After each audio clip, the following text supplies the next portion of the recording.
You gotta keep that pimp here, motherfucking strong. I do want to have a pimp on here, yo. I do. Ever since I read the Iceberg Slim book, I have a formal go to pimp. Foxwoods, my nigga. They be there. Nigga, yo, speaking of that, right? I went to that dirty ass white girl infested strip club yesterday at Minx. Oh my god! How did you go there? We're not going in there. It's bad enough I went there. That's already the bad part. We're not gonna jump deeper into the sludge pool, okay? We're already there. We don't need to go full. Exactly, we're already there. I seen one girl. She was fighting the stage, my nigga. She was literally just beating up the stage with her body, my nigga. I don't know if you call that dancing. Oh, they slamming on yes. Yes. The bitch like this on the like. I'm like, what the fuck is you doing? I always thought that hurt. Hella kneecaps. It wasn't even kneecaps, hella cheekbones.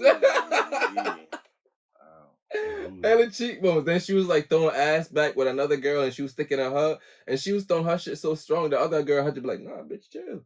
She just walked away and I was like, I feel you, girl. Yeah, I stopped fucking with the Minx when I found out it was like a no touch policy. I'm like, I can't touch strippers. Honestly, stop fucking with strip clubs, man. They honestly I actually just put that in the bar. Since when is the strip clubs a museum? I can't. It's $20 worth of singles right here. I can't slap the ass with $20 worth of singles. But that's the thing, my dude. Even at the museum, I touch.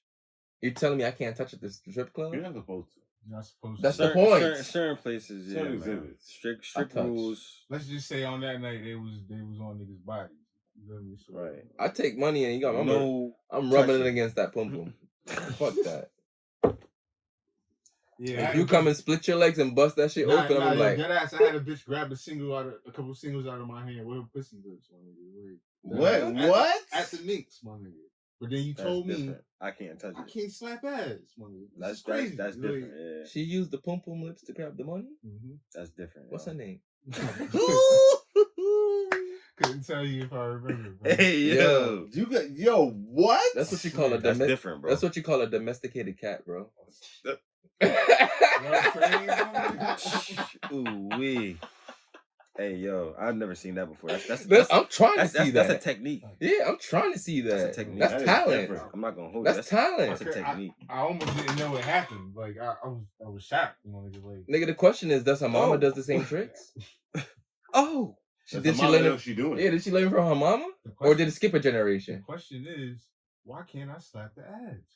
He was like, "This is crazy." I was like, "Yo, I have everything else, right? It don't even matter about that. You got pussy lips grabbing dollar bills, and I can't slap the ass. That's a super talent. Where'd you find that? I don't know, bro. That's different. You had to have known, like, damn, she had to have presented that shit when she came before. And that must have been the main attraction. She was like, look what I could do. She must have been hey, you got $1? You got $1? Let me show you something. You're hired. You're hired. Immediately. Strange, man. I feel like, I don't know, strip club rules is different, bro. Because it's like, how the fuck can you have a girl on you like that and you can't touch her? Especially state to state, though. Like, I understand it, but that shit is weird. Yeah, exactly. Listen, I'm the type, if I go to the strip club and I find you attractive, I'm going to ask you how much it costs to fuck. Damn. I'm just going to be black, just straight up. How much it costs to fuck? Hey, man, I respect niggas like you. And if I can't, that's what I'm trying to get. I'm trying to get to that point. I'm just going to ask you how much it costs to fuck. So how you do this? You like, are you selling? Like, how do you? I'm just going to straight up ask how much, like, how much does, bro? Like, on the night tonight, based off how your mood is, how much money is it going to cost me to be in your pants? I always get, because it's based off your mood all the time. And some nights you be down for it, and some nights they're not going to be down for it. You're going to have morals some nights. Some nights they're going to need their rent paid. So you got to catch them on the right night. Some nights. No, that shit sound crazy, but he's speaking facts. I know a lot of niggas that play for that extra bread. For real, I know a lot of niggas that play the strip club and they play it just like how you're talking about it. Just talking about it. You're not lying. I don't drive Uber Eats for the bread up front. Uber Eats for the tips. So. Fact, because the tips is better than what's actually getting the paid. So, yeah, right. Shit, you're not gonna fucking go into bread and get the first fucking slice. You're gonna keep reaching back till you get a better slice. Well, I think we're feeling good. We got off to a great start. Ready? Yeah, of course I'm ready. Nigga, you don't see I'm getting drunk? Damn. You don't see I'm getting drunk? Drunk before the episode. That's the point, nigga. I'm getting to that point, nigga. To the point, nigga. Getting to that point, nigga. Get to that point, nigga. Yeah, nigga. What you talking about, nigga? Okay. Yeah, man. Click, clack, clack, motherfucker. Hey, yo, it's about to be a good episode. Don't really know what to expect, but I know. I don't know what to expect yet. To be honest with you, it's gonna be groovy though. I'm probably just planning the episode in my head right now. Damn. That's how you know it's gonna be great. All right. I'm better when I'm spontaneous. Marquel. Damn, my nigga called you Marquel. Yeah, at least it's not Squid. I'll call it Quell for the show. I appreciate that. No, I'll call him Mac with the cheese. Mac with the cheese. So that is side story, right? When we first started this, we were supposed to have on-ear names. And we came up with on-ear names, actually. We just never actually used them. What's your on-ear name? He's Mac with the cheese, okay. And I'm the earbender. Okay. Avatar. My God. I'm the earbender. Just because I'm an Aquarius and I'm an ear sign. Mac with the cheese supposed to have the shades on, though. Look, we gotta do like an album cover shoot type like that. Mac with the cheese and the airbender. Yo, for real. We supposed to have. We're in the works or something. I might have to make some shirts. Damn. Yo, so with that being said, if I said I wanted to be a rapper, would you write some rhymes for me? Yeah. Okay. All right. Cool. I mean, what we can do it all. I make the beat, all that. All right. Okay, got just about to be a rapper. I say this like once every other year. I want to be a ghostwriter. Hey man, there's a lot of money in that. Of course, that's even if it's just me writing the chorus. Ultimately, that's kind of like what I want to do too. Like, that's part of the skill set. So yeah, I always wanted to be able to get to the bag. Nah, for real. And I make beats too, so it's like that's really all of the shit.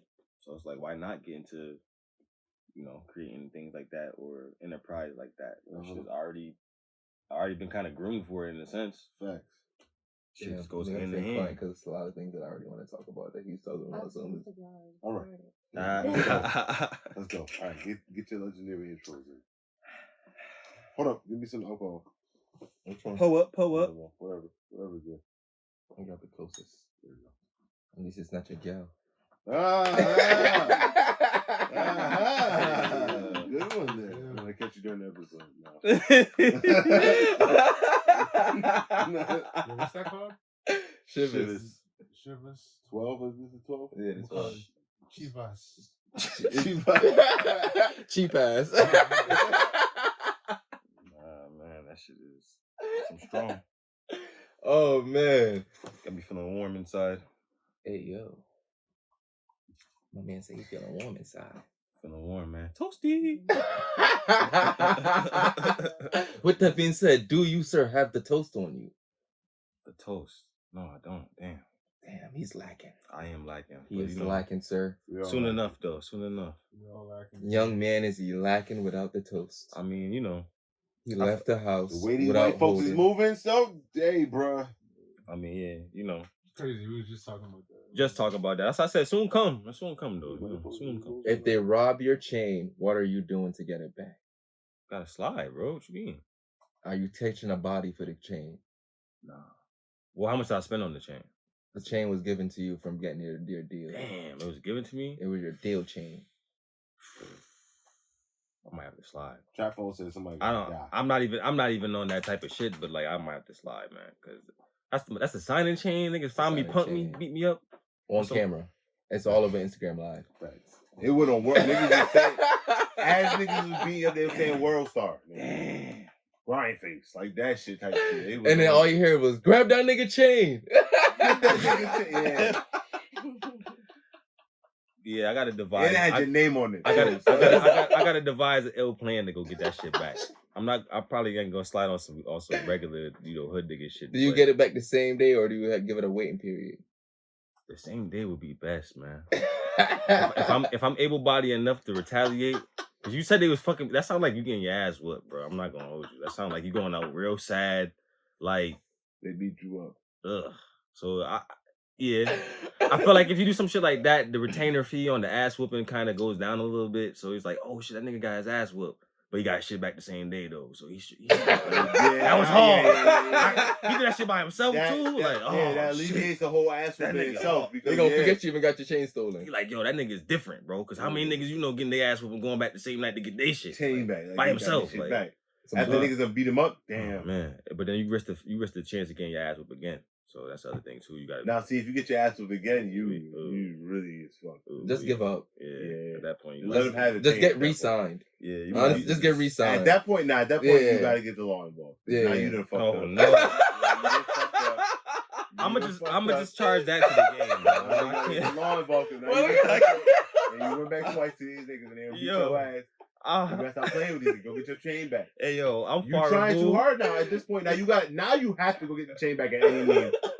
Call law enforcement. Yo, now 911 if you have I'm far removed from a street nigga, man. You gotta pick I can't get the law involved with that, man. I'm not saying me, because I'm not going back the second time I'm asking. I'm shooting somebody. Ooh, fuck that shit. You gotta lay it down. I'm shooting. Gotta lay it down, bro. If you whoop my ass with 10 niggas, bro, that's as long as it's gonna come to. Because I don't know what's gonna happen. That's too many niggas, man. Honestly, I'm the type of nigga that actually wear a fake chain in public, but wear the real one in private. That's smart. That's smart though. Get replicas. Get a replica. That's what them niggas do. Them niggas chains don't be real all the time. These niggas smart. chains probably just started being real. Nah, you know when I started thinking about that too, I went to a show once, and then there was a dude there. He kind of like reminded me of Trippie Redd. The nigga had like the red dreads, and he had a crazy ass grill. Shit was gleaming.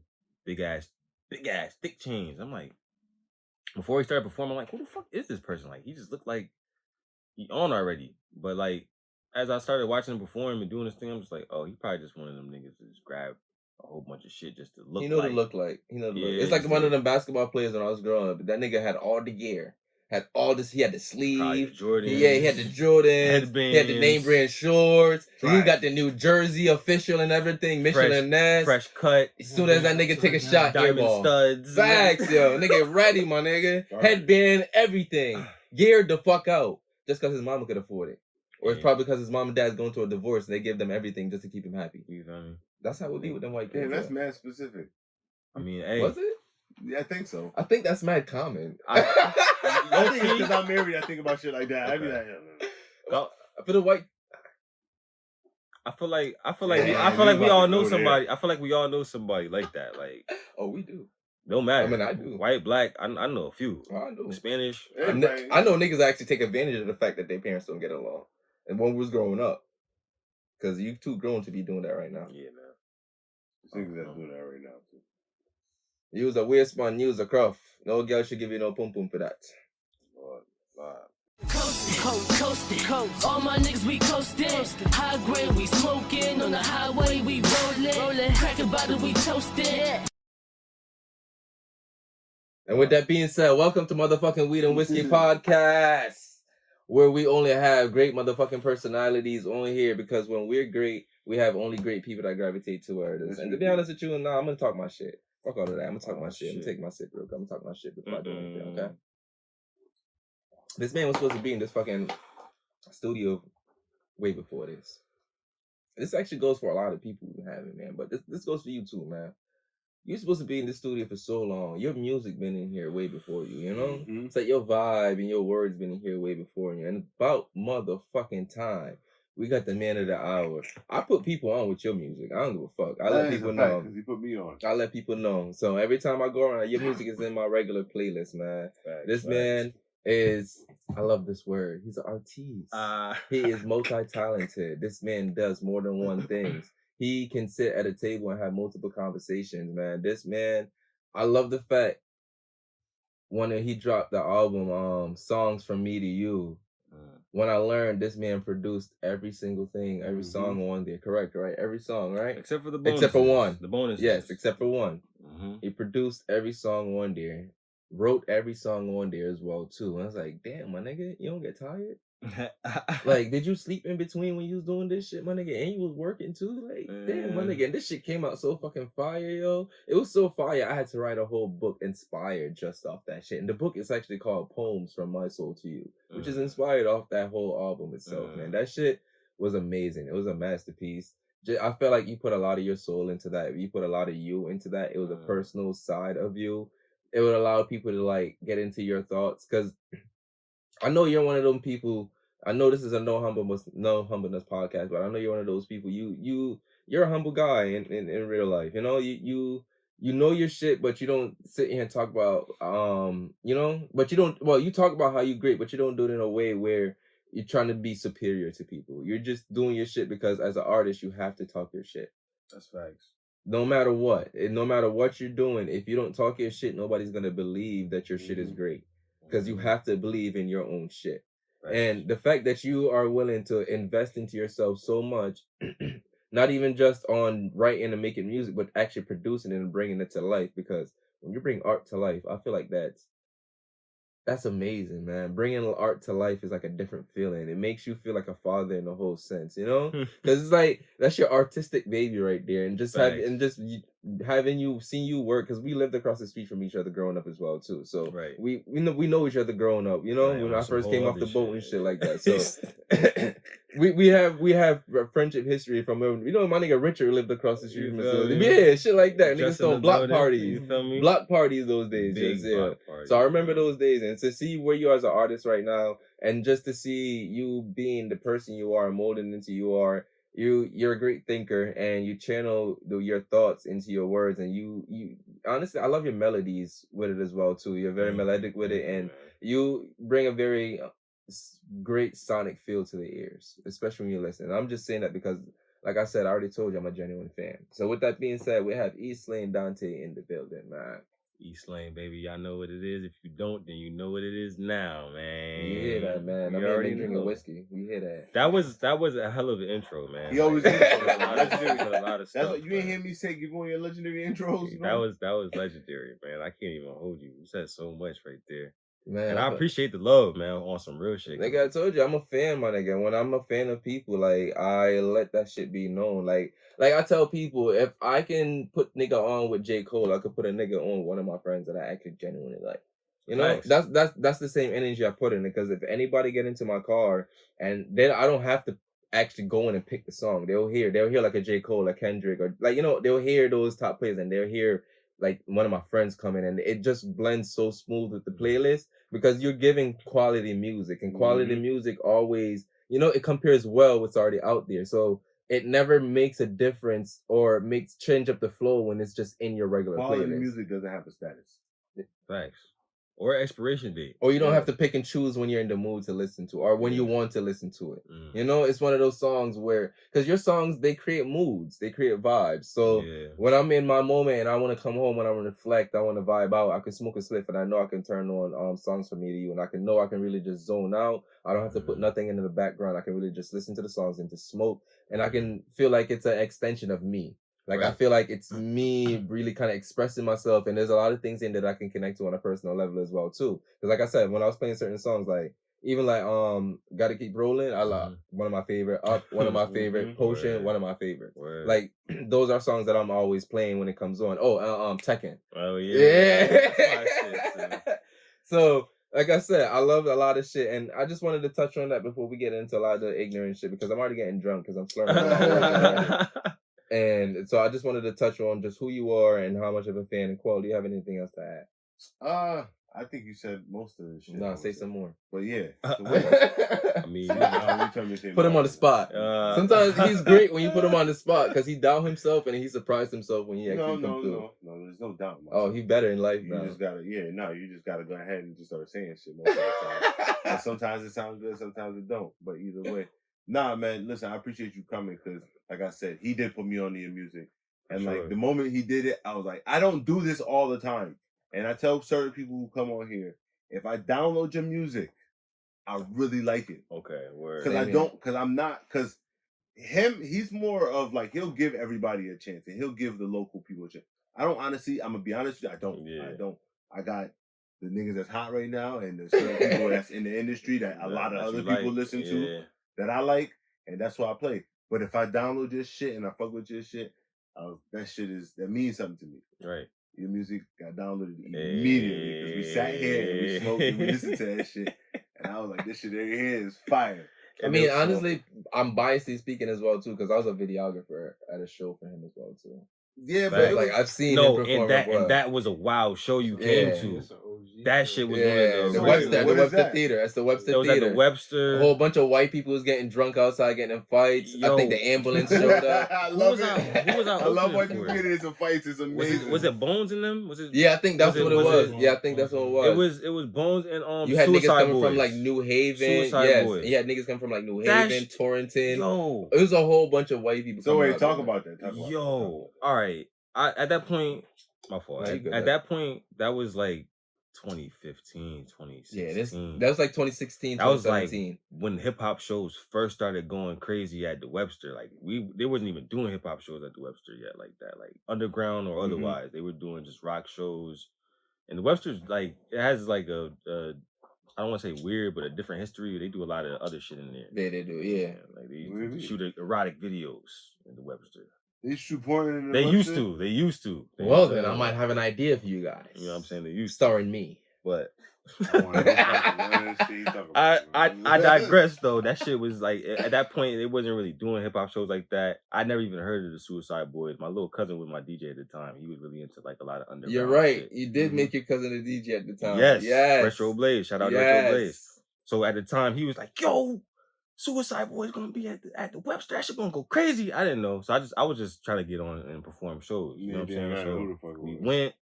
Man, that shit. How many people you think was in there? Like 100 people? Like no, I think it surpassed that a little bit. It was got packed, and that was their smaller stadium, smaller venue. That small stage. That shit was jamming, and literally we had niggas in there moshing, going crazy.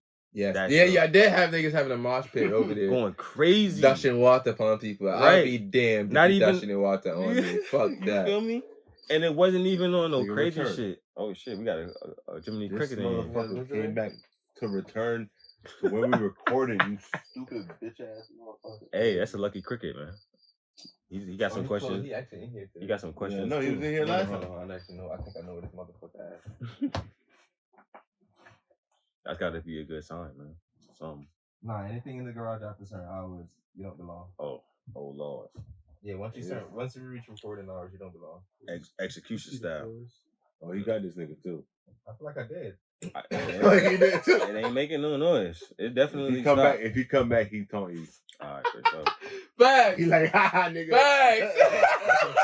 You thought, motherfucker, I got you. I'm in here too loud. I ain't gonna lie. I hate killing them. It's nasty. It's big and they look ugly, yo. I cricket is ugly, yo. Yeah. Anyways, let's get back to this shit. But nah, you have your eye to beholder. Is it the eye of the beholder? There's some shit like that. I don't know. Do you think another cricket find another cricket pretty? Or they be like, damn, they get a cricket. But I'm a cricket too, but I'm accepted. After a while, beauty's in the eye of the beholder. Or do you feel like that's why ugly people decide to date? It's like, damn, you ugly, but it's like, damn, I'm ugly too. You ever figure out why the one female that works with you look great? What you mean? Because she probably look great. Because it's the one female that works with you. Yo, that's facts. That actual pretty woman walk up sometimes. Facts. Oh, okay. That's facts. Because when you work with her the whole time as that only woman in there, and you go back home to your woman, you be like, huh? Wait, what was that? What was that? Yeah, that was all that. Next thing you know, that's your work wife. It's not. Hell to the dog. I took off my drunk glasses. All right, go ahead. If your girl have a work husband, how you feeling about that? Man. If she come home right now and she's like, babe, look what my work husband made us today. You eating the food that the work husband made? Depending on what it is. What did he make? What did he make us? Your favorite. Man, this bitch ass nigga can cook. Right? Nah, he made your favorite. Hey, I'll tell this nigga to make some. He made your favorite. I don't know how I feel about that. Facts. Come on. I don't know how. Your girl come home. Talking about my work husband. I said, what did he make? It's your favorite. Alright. Whatever your favorite is, that's what they made. Did he make it better than I can make it? It don't matter. Did he make it better than your mama can make it? Damn. What if he made it better than the mama can make it? Damn. Do you approve the work husband at that point? You might have to die. Do you let it continue? You take them out for drinks. I might just have to up the pipe and spray the car. I was about to say, you might have to die after that. But ain't no other option. See? Because at that point, now you fucking me over. Right, that's like a mind fuck. What type of option I got in my life? Allow my woman to keep this work husband nigga. That making food better than my mom? What? My favorite food? This nigga is a catch. I cannot allow. Yeah. He gotta. You're not live? He got it, yo. Why is this man not married? What's he doing? What? Then he picked my woman to be friends. Right. This nigga said he's a catch. Yeah. I gotta take him. Yeah. You gotta die. The reason I'm laughing is because I realize the realness in that statement, my nigga. When you actually see that an actual nigga's competition, it's like, oh my fucking God. You gotta go. This nigga can actually fuck my bitch. Nah, you gotta die. That's the real realization right there. What happened is you come to realization like, Jared damn. just went on a vacation for a little bit. He told the niggas he'd be back. Nah. I mean, I like that. No, he gotta go away. Yeah, he gotta be out of there. See, the only thing that I approve is I go out with my girl, right? God forbid I get another one that I actually like. If I get one, right, and we go out, my only rule is if you're getting free drinks, we're getting free drinks. It's a must. I think don't turn down the free drink. Up your game and upsell. Get 2. Matter of fact, 2's a bottom number. Bring out 3. We can share the third one. Oh, boy. Damn. My man says, yo, you ain't about nothing. I'm gonna let him rock because he didn't really show up in the last one anyway. Let him be. I'm gonna get you, bitch. I'm off tomorrow. Man. Oh, man. Yeah. He popped back up. Yeah. Pop back up. Spun the block. Feel me? He had to spin it. He had to spin it. It's all good. I can edit him out. I want to name it Cricket. I'm gonna make it my pet. What you gonna name? Ain't nobody having that. I'm gonna name it Cricket. It's a mascot. It's our mascot. I'm gonna name him Jiminy Cricket. Jiminy Cricket. Cricket, bro. Jiminy. Yeah, he is racist. Look what he's doing. I mean, he just want to be heard, man. He just want to be heard. I think from the cricket world, he trying to talk that shit. Honestly, I think it's because he knew it was recording. I think he's being mistreated. I think his cousins is like abusing him, and he's trying to get away from the family. You know it's foul. We had this garage door open. This nigga couldn't jump out the whole time. But now you gonna show when we start recording? I know, right? He didn't make no noise neither. None. That's the wildest shit. Like, none. Okay, so y'all was here to experience that. Yeah, we had no traces of him. All right, for the record, before we even started recording this shit, we was here for at least 30, 40 minutes. Almost an hour. Just mopping up. That nigga ain't make not one chirp. And now this nigga wants to start chirping his ass off. And it was actually when I made the introduction to the podcast. This is a racist ass cricket. Damn. Jimmy the Cricket. He was trying to stop me shine, man. That's all good though, you know. It's all good. You can't stop a black man from prospering. Fuck out of here. Where was that? The Webster? Yeah, no. All right, so yeah, now the Webster, that one show, the Suicide Boys. Mm-hmm. O'Shane came, he was recording this shit, but like I said, it was like he said it was over 100 people. I don't know how many, but that shit was jumping. It was packed. And like I said, we had everybody in there going crazy, moshing. My mom was in there too. She was live. Oh, you feel? Yeah. So anytime my mom come to a show or my family in general and they get lit, like it's usually a lit ass show. Yeah. They just be like really. Like, you know what I'm saying? They just be mad. You got that support though. That's you know what I'm saying? So when they come, it's always good. But that was a good ass show. That was a great we were show. deep as fuck. We was probably like 10 of us at least before we even got to the point where like people bought tickets to get in. It was like just with me. We had like 10. It was me, you, Retro, Justin. Siete came with us that day. Yeah, because he performed the trip. Yeah, I think my cousin E was there. It was my cousin D was there. It was mad people there. Like we was. That was a great show. Particular show. And that was a great show, my nigga. You're a great performer too. You know how to work the crowd as well too. So I definitely like. That's the thing about being a videographer. Sometimes you have to be like, I have to be actually record the show. You can't really enjoy the show the way you really want to because you have to get, you have to catch certain shit that everybody. You have to look at it a whole different angle and shit like that. Mm-hmm. So even just getting some origination. Like, when did you realize music was what you wanted to do? Oh shit, word. All right, like to be real, like music was probably something I always knew I wanted to be in. Like from as early as I could remember, like it was a big part of just like my surroundings. Like my dad owned a studio at a point in the city. Like he worked with artists also, which were coincidentally my older cousins. They were an act. They were called Mirror Image back in the day. And they later on came to form a group called EastLane, which is why I have that in my name. I carry it on because that's kind of where like the shit started for me. But like from the time I was young, like I said, my dad had a studio. My cousins had recording equipment in their crib to the point where it'd be like 10, 15 niggas in the crib at times. And niggas just in the room quiet while one nigga rap. Got the sock over the mic and shit.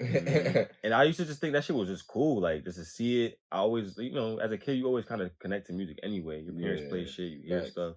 but to see it being made in that way, and like some of my earliest memories too were just like of my dad. He'd be at the crib, he had a keyboard, and he like we would watch like BET or MTV, and the nigga would like learn the songs as they're playing on the TV. And I used to think that shit was just like the coolest shit. I'm like, yo, how did you do that? You like, yo, I just listen, yo. You just playing this shit, you feel me? So like that really like set me in my mind to be like, yo, I really want to get into this shit. I didn't know where I would fit at the time, but I always knew I had like some type of interest in like making or being a part of music creation. So it wasn't until I was like 10 where I was like, all right, I'm gonna start playing an instrument.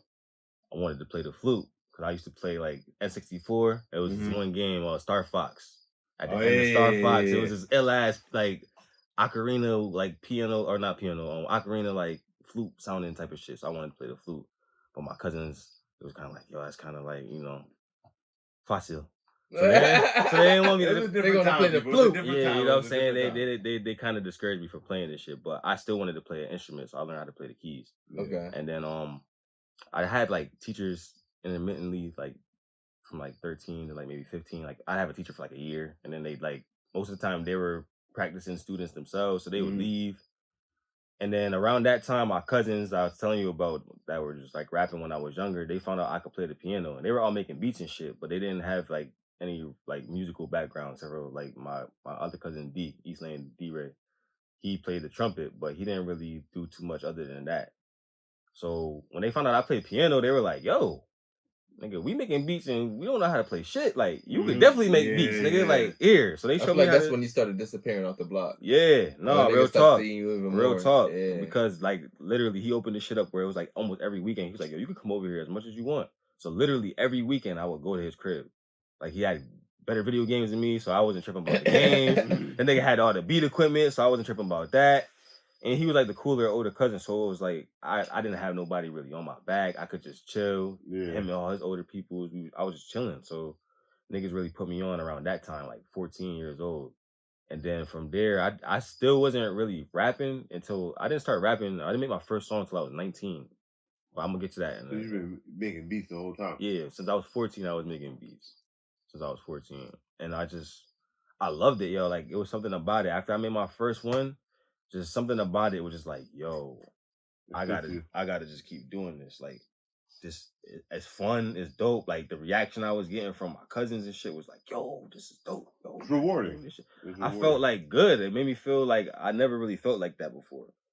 So what was the name of your first song? My first song?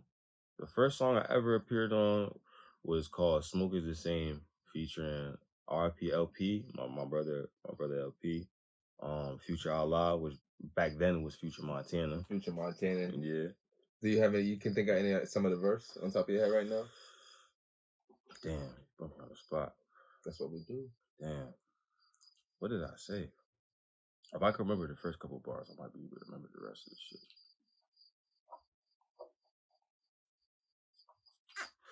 So why you trying to take my shine, Holmes? Couple of hits from the blunt got me feeling mind blown. Smoking on good weed, smelling like pound cones, high as hell, flying around in another time zone.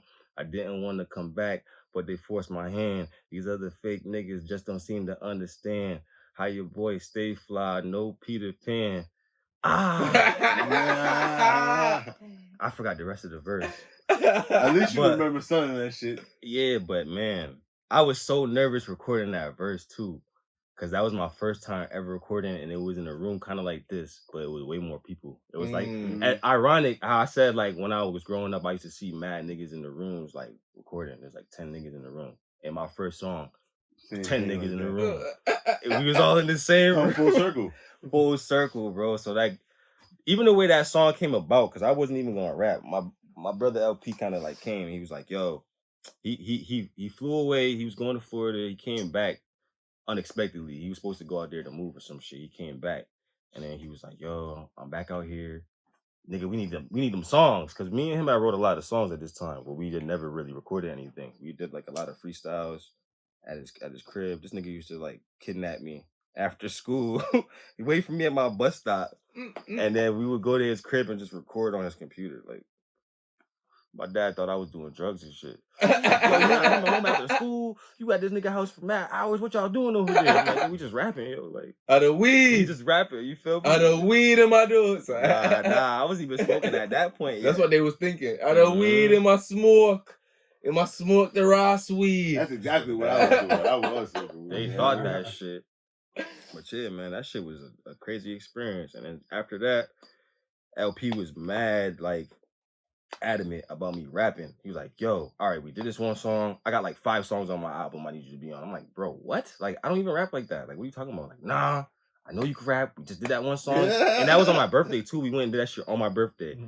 I think it just, and LP came and got me early as fuck and smoked me up. I was, before I was even like really smoking like that. Niggas had big fat blunts rolled though. We was smoking blunts at the time still. And niggas got me high as fuck and we recorded that shit. For the people who don't know what blunts are, explain. Oh, it's, you know what I'm saying? Dutch Masters, man. Just roll that shit up. Big Dutchess. Big Dutchess, too. Oh, my God. This made me think back to my bad decision phases. Man. You feel me? Yeah. Big Dutchess. Smoking Dutchess was a bad decision. It was a good transition to go to the papers. Yo, was it? It was. It was better on the lungs. Life saving. Better on the throat. Life saving. And on the pockets, too. Ayo on that as well, too.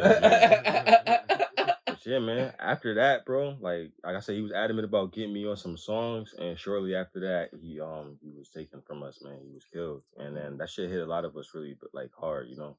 And I think one of the best ways for me to keep him alive for me was to make music, because he was really like serious. Like, he was really on my ass about me making these songs. Like, he saw something in you. Like, yeah, and it made me like. After I was like, you know, I had my moment to grieve and all that shit. I was just like, you know what, like, it don't make no sense for me to not do this shit, like.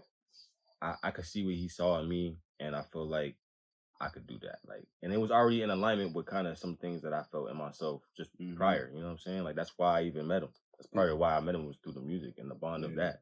Do you see yourself as a god? As a god? Mm-hmm. Not uppercase G, lowercase G. Sure, yeah. What does being a god mean to you? I would say, like, and I mean this in the humblest way, like, I don't, you know what I'm saying? Shit, I mean this because, you know, fuck all of that shit. I'm not gonna play when we're on this podcast. I feel you, but I'm not gonna play on God's name. But I will say that, like, we're not playing on God's name, we're playing on the God in you. All right. That's what we talk about. We're talking about the God in you. Nah, bet. So, you know, yeah. God's always been with me, always in me.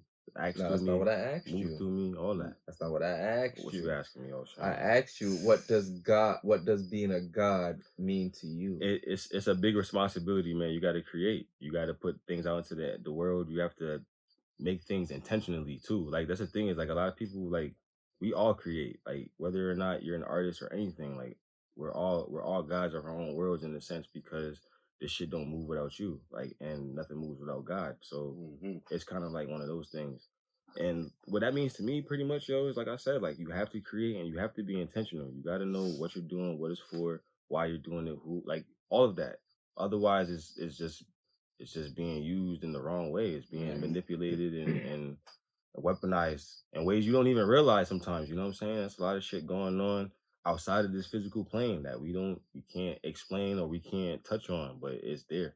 You know what I'm saying? And it's important as gods, as people who create, as if you view yourself like that, to hold that responsibility and really, like, push forth your best effort in anything you do and have the best intention with that shit. Because if you don't, man, that's just leading down the path of destruction. You leading that's the way shit going anyway. But, man, you don't. I have a saying where a lot of people are adapting chaos for their congruity. Yeah, it's because it's commonplace. It's normal. It's real regular. And we're just rationalizing it to think it's our normalcy nowadays. Yeah. And I don't think that's fair. Not even to ourselves. It's not, and it has become the norm, man. But that's probably why it's being adopted like that. And, you know, excuse me, I consider myself like a light bringer, bro. Like, so that's the type of shit you gotta fight. Right. The world is abundant in that. And if you want to, like, shed light and do what's right, like, sometimes it's not easy to do. For all the people who don't know what a light bringer is, what is a light bringer? Like a healer, like a person that, like, is here to heal. Like, there's people who come and take shit and fuck shit up, and there's people who come in and bring it back, fix it, or at least attempt to. You know what I'm saying? Like, just like you got diseases and shit in the world, you got cures, you got things that are adversely the opposite. You know, that fight that type of shit. So it's like, you got the scum of the world, you got the shit that's there to heal it. Do you feel like we have that duality within ourselves where we can be the healer and the scum of the Hell earth yeah. at the same time? What? Hell yeah. Hell yeah. It's like going back to the Matrix. It's like the question is, do you see yourself as the agent at the time? Yeah, I think you can see that. You could definitely see that in everybody, and I definitely think in our own lives too. Like especially, you know what I'm saying? Like it may not be like as a parent with other people. You might be an agent to somebody sometimes too, but like definitely to ourselves. Like hell yeah. I was gonna say, and you have to think of one's perspective too. Because everybody else thinks differently, so everybody else is gonna say this is right for me, but you might be like, nah, that's some fucked up shit. You're the main character in your story, but you might be the villain in somebody else's shit. Like you might be top dog. You might be the Joker to somebody Batman. But they say on Facebook you might be aligned in your world, but you're a dick to another person. Yo, straight up. Perception, yo. Perception is key. Like, and that's the thing too, is like a lot of people have a hard time like separating their own perception from like the perception of the world. Yeah. And they get caught in like, even myself, I got caught a victim to that shit too. But it's like it's hard because it's your perspective. Like you can't. It's hard to see outside of yourself because that's all you really know. But like once you start, dealing in empathy, dealing in shit like that, especially as a light bringer, like I said, I feel like you feel that. Like you kind of start to see it because you care about other people and situations, and you know what I'm saying, you grow understanding this shit. So do you call somebody stupid outright? If you see like somebody saying something stupid, do you tell them they're stupid, or do you call them stupid in a nice way? I try not to call everybody stupid. No, it's not a matter of calling them stupid, but would you call somebody out for the stupidity that they're doing at the moment? Yeah, I call people out for saying stupid shit or things I think is stupid for sure. Like, why would you ask that? Why would you say something like that? Like, why would you word it that way? Why? I'm real particular on language, man. Like, all right. So speaking of that, how do you feel about people when they're writing their status and writing stuff? When they're trying to say "I don't know," they use Ian or Ion. How do you feel about that? I don't like it. It bothers me. You know what bothers me? Because I have to read it. Yeah. I have to read it to decide that I don't want to read it. Yeah.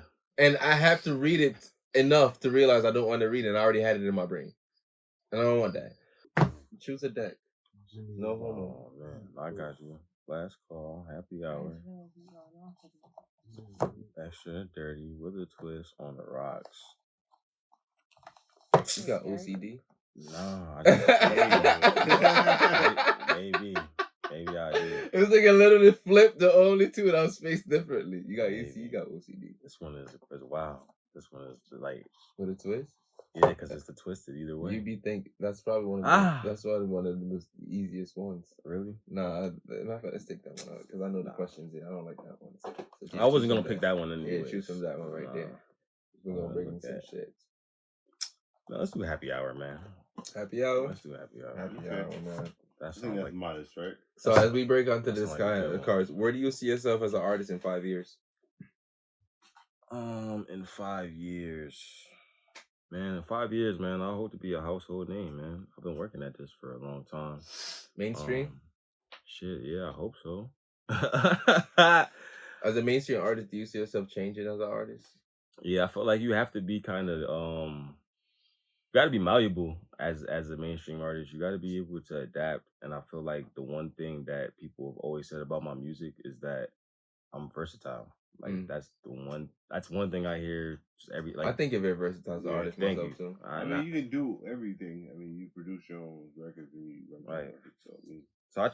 I try to keep that like as part of my music because that's just like I like all types of shit, and I feel like I have a musical ear that nobody else have. Yeah, then that would be good to the game, man. I feel like I like a lot of cool shit. So with that being said, if you can produce one artist album right now, any artist, which artist album would you love to produce? Whole album. Damn. Active right now? Like anybody can be from any level in the game. Somebody from to somebody who's in the game. Somebody who I'd like to produce an album for. Yeah, you don't have like a favorite artist or that's come to mind. It's like I would love to, like I have a vision for them. Currency. Ooh, that's a good one. That's a good one. We wouldn't expect that. Yeah. I think, yeah. I mean, I don't know. What about Currency that makes you feel? No, I've had it's and then it goes. It's a weird. No, it's you, and then it goes back. It's a. But I don't know. At first it's weird, yo. Like just to tell you, like he put me on the currency. To be honest, like at first I wasn't even really like I couldn't get with the flows. Like a lot of it was really abstract, but as time progressed, like the artistry of it, man, like the artistry of it, he's just. Currency's I think he's one of the better underrated artists that's out there. It's just. No, you got it. You got it. Nah, I'm a Currency fan too. Not like crazy, but I like Currency shit, and he shits in my playlist definitely. But my thing with Currency is like you never kind of know what you gonna get. It's like he's always gonna try something different, like a little bit. Like it's like his consistency is being, I'm gonna release music no matter what. Yeah. So if you like it, you like it. You don't, you don't. Let's move on to the next one, like the next week or so, because this motherfucker releases mixtapes and albums like nobody else. I like Currency because he made music for a smoker. All his albums is just for being a smoker. Like my favorite Currency song is with the feature of French Montana, Ice Cream Sandwiches. Say Ice Cream Sandwich. That's my favorite song from him. I don't know. Every time I listen to that, it brings me back to high school. It's nostalgic for me, and it just makes me want to get high, to be honest with you. A lot of his music makes me want to get high, man. In fact. All right, so if you have to put on a music show right now, what 5 artists would you have to have come to open up for you? Damn. Like, again, the list goes from there. The list goes from anybody. Some of your favorite artists from home, some of your favorite artists in the game. Damn. I want to hear more importantly who's the opener and closer. The opener and the closer. You're the headliner in the end, though. Damn. Probably Currency would be in there, of course. What order are they coming in? What order? Who's the first out of that 5? You don't have to name them in order, but you have to tell us in order. Currency is your closer. Let us know. All right, so he could be the closer. Him and Wiz could be the closers. Okay, him and Wiz. Okay. Larry June. Polyester, the Saint. Who will be the last person? Trey Tuck. Trey Tucker got to be on the bill, my guy. Okay. I honestly think you and Trey Tuck actually make good music.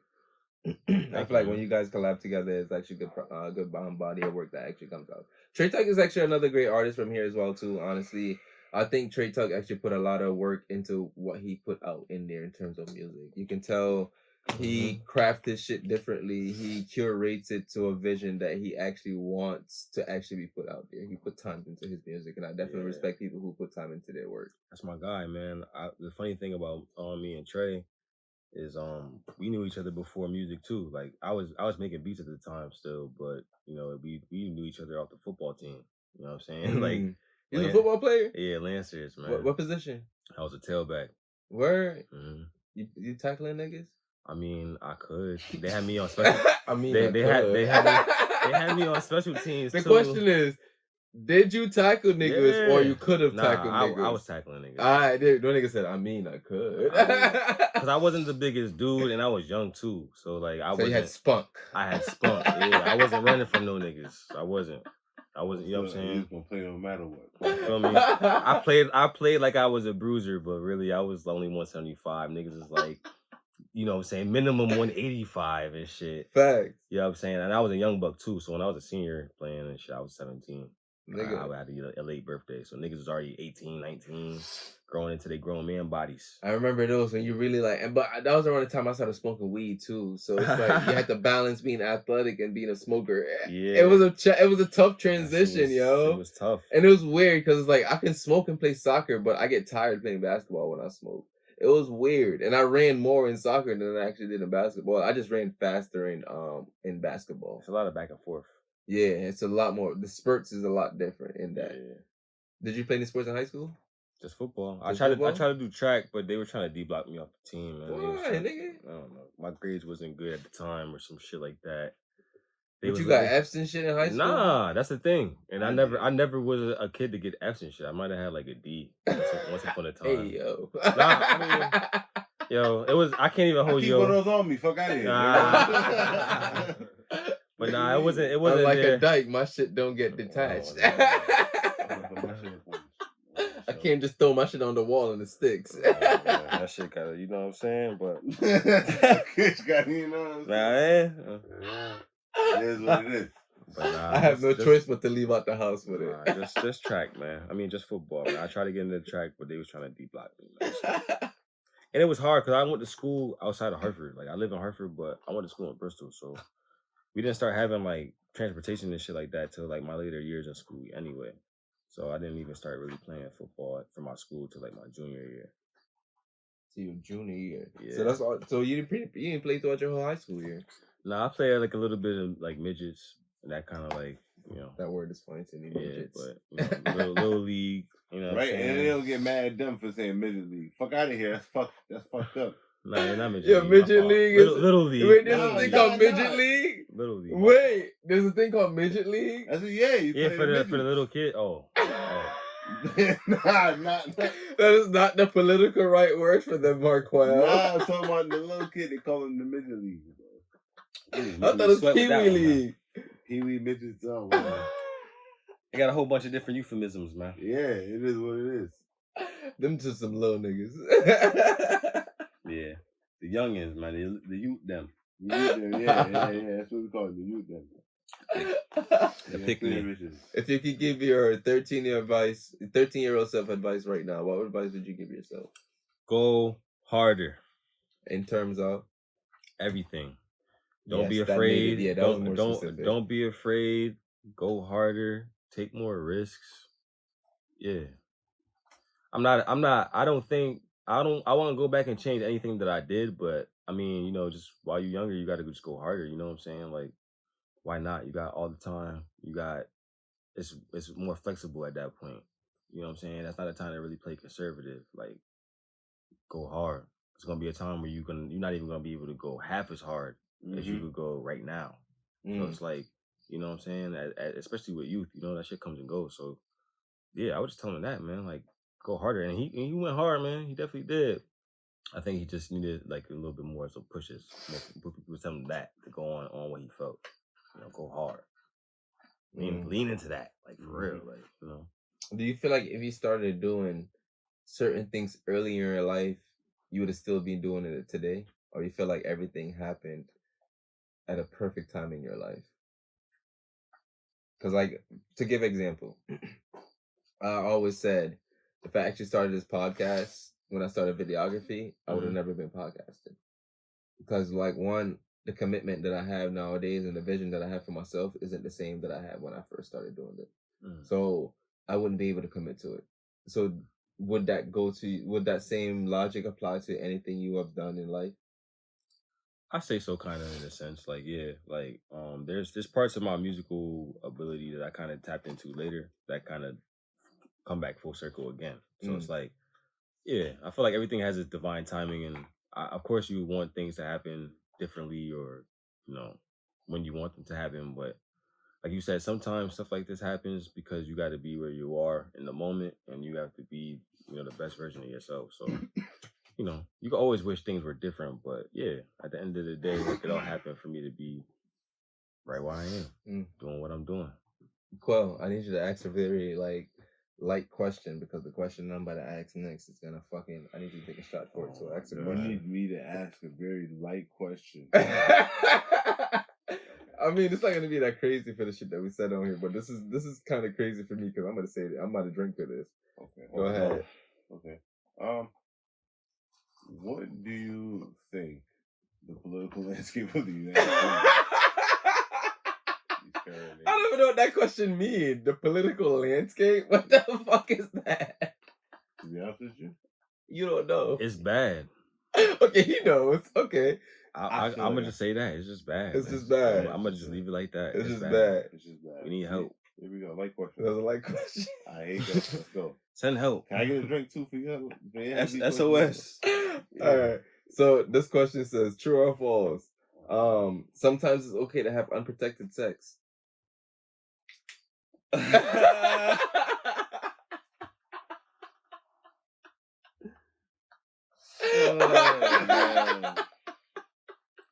And listen, I only asked it because the cards told me to ask it. Boys and girls, you should always have protected sex. All right, question. Unless you're what is protected sex? Unless you're trying to make a baby. What is protected sex? Have your gun on you.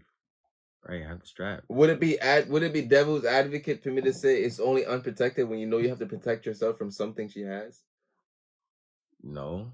And if that's the case, do you need to fuck her? But if she don't have anything, is it unprotected if you know she's clean? Yeah, it's unprotected, man. If you're fucking without the rubber, yeah. But what are you protecting yourself from with the rubber if you know she's clean? You got the test results. Yeah, and you know she's clean. Oh, you got the test results is different. What are you protecting yourself from? Making a baby. Pull the fuck out. Nah, you didn't know. Make babies, people. That shit. You gotta make babies, yes, but I mean, especially if you're black, make babies. But if you're just smacking something, man, like, come on now. Pull the fuck out. I mean, hey, if you trust yourself to do that, me personally, man, I have a friend that can confidently make me say, pulling out is efficient. This nigga don't like condoms. I believe it. I have a friend like that. He don't like condoms. Every time he tell me he fuck a bitch, I gotta be like, bro, you smacked it wrong or with a condom? You already know what the answer is. I mean, I respect people who do that, man. I don't think that's a different type of courage, bro. I don't think it's nothing wrong. I don't think there's nothing wrong with it. That's a different kind of courage, for me personally. The type of trust you have to have in a woman you just meet to be like, you know, I'm gonna jerk this raw. I'm gonna go with no raincoat. The shit that's out here, bro. Yo, the love you have to have for yourself to do that. That's different. Love you have to have a God. Because you need to be, bro. You need to be possessed by Jesus himself to believe that. It's stressing me out. Facts. Even thinking about it. Facts. My heart is beating faster right now. Right now. The word is not you. It's okay. I mean, hey man, if the water is clear and everything is cool, jump right in. But you know, I'm always gonna say, man, people got to practice a little bit more responsibility sexually. All right, so boom, let's dive into this question even fucking more then, because you know I like to peel the layers back a little bit. All right, you're in a relationship, boom, right? Yeah. At what point in the relationship do you stop using condoms? I think it's a mutual thing. Like, it's a mutual thing? Yeah, like when both of y'all look at each other and be like, you know what? It's my crutches. My crutches back. It's official, my crutches. All right, so what if you have that conversation just after the first time of having sex? You using condoms the second time or no? Nah. If I feel like we had that conversation and it's like legit, like if we're really being real about it, if I feel like I'm at that level with that person and that's what we talked about, then like yeah, because real good only lasted 3 months. It's cool with that. I feel like whenever you use a condom, you're middleman in the pussy. You are. You're like you're middleman in the whole experience. You're basically asking somebody how it feels. You're middleman, and you're trying to make the best out of it, and based on what they're telling you back in return, it's like, word, it really feels like that. All right, I can get a piece of it. I mean, you know, at the end of the day, that's kind of how it is, even without though, because you still gotta just wonder, like, you don't know what that really is like. Facts. So it's like, you know, you still wondering. You know how it feels. Yeah, you know how it feels. But you don't know how on the opposite end of that, right? Yeah, you don't really know how I feel. All right. I don't think a man ever lost his virginity until he actually first had raw sex. That's valid. I could say that's very true. That's valid. Because it was nothing like that. Hey, that shit is different. Hey, that's what I'm gonna say. Niggas wasn't lying. Niggas always hyped it up when they was a kid. They was like, yo, man, that shit is crazy. It's the best thing ever. Nigga, I tell you one thing, man. I got to it and it was like, whoa. Right. Niggas wasn't lying. All right. That's so nice. Is marriage in your future? Shit, I Kodak voice. I hope so. Feel me? I want to settle down. You know what I'm saying? I don't like that word. Had like 5, 6 kids. I don't like that word, yo. Settle down. Settle. Not settle. I don't like that word. I want to find my soulmate. Yeah, I don't like that word. I feel like when we so easily use that word, and to me, it just like we're allowing ourselves to settle for whatever that we find makes us content. You're right. So I'm not gonna say settle. Yeah, it's like a subconscious acceptance. I don't like that. Nah. I wanna find a woman of my dreams and have mad kids. While I'm not dreaming. I can't be dreaming. We lucid dreaming. We up and awake. Facts. I always said I wanted to have a little bit of kids, but like, you know, What's a little bit? Like, you know, 2. No man, 2's about to my number. You have to make 3 or more. Now. So that's what I'm saying. Like 1 tree or more. For me to make 3 or more, I gotta be making some cake. And if I'm gonna make 3 or more, I gotta make like 5, bro. Honestly, I'm trying. 5. My goal is at least to start in 5. I have to be able at least to start a basketball team with them. Damn, I need 10, bro. 10? Honestly, the next step is a whole fucking soccer team. Defense and offense. That's 15, 12? At least 13. It's a high number. If I can support it, I can't abort it. That's facts. And I'm gonna be like Quell. I'm gonna shoot the club up.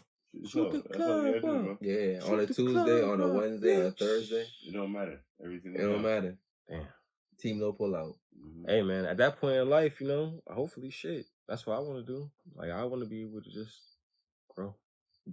In terms of that, so do you see yourself like growing your own fruits from crops and shit like that? Do you want to have your own land? Hell yeah! What my grandfather, rest in peace, Lester Davis, man. That man was different. Shout out to Lester. You know what I'm saying? Big Lester. Lester. You know what I'm saying? Yo, he had this property in Jamaica, man, and he had that shit decked out, bro. We had everything: mangoes, breadfruit, coconut, banana, yams, fucking oranges. Like, we had fucking everything, bro. This nigga had his own chicken coop. I remember one year I got brought down to the slaughtering spot where they was killing the chickens. Me and my little cousin, we was cleaning and cutting chickens. Our hands were small, so we was getting in there, grabbing the innards out, plucking the motherfuckers, everything. That shit was nuts, but I had a whole different respect for the food or just for everything because it was like, yo, we had that shit all there. We didn't have, we went and grabbed shit here and there, but like for the most part, we had most of the stuff we needed right at the crib. And I always thought about that and kept that, and even at home, like on Andover Street, I know you remember. Yeah. Everybody had some type of fruit tree in their backyard. Facts, nigga. We had a whole grapevine in our shit. No garden. You too. Y'all shit was wild though, y'all shit grew over y'all whole fucking garage. I'm trying to do that over here too, nigga. Oh my god. That shit was fun. It was like a shade, nigga. Yeah, we had plum trees, pear trees, apple trees. That's what I'm trying to grow like fruits here too. Like I'm trying to do strawberries and stuff. Like the pick and eat type of fruits, you know? Wash off the sin thing. I just name it off real quick, you know? That Jamaican lifestyle. So with that being said, if the world ends tomorrow and starts over, everything, all technology ends, can you survive? Damn. Yeah, I'm gonna survive. I don't know how. There's certain shit I don't know how to do. I'd have to figure out, but I'll make it work. Can you survive without YouTube? Yeah. I think that's how I'm gonna start asking that question because everybody use YouTube University. Everything blow up. Yeah, YouTube was alive before YouTube even existed. So what the fuck is YouTube? I miss the days without the internet, yo.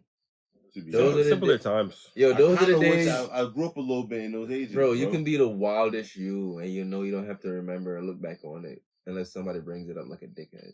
For real. That's the only time you have to relive it when an asshole brings it back up. It's like, bro, I wasn't even me at that time. Let me just move on. Right. Fuck. Like our generation is around before MySpace. No, when MySpace was phasing out and Facebook was starting to come into. Yeah, that's when it was starting to come in because I remember I think I made my first Facebook like around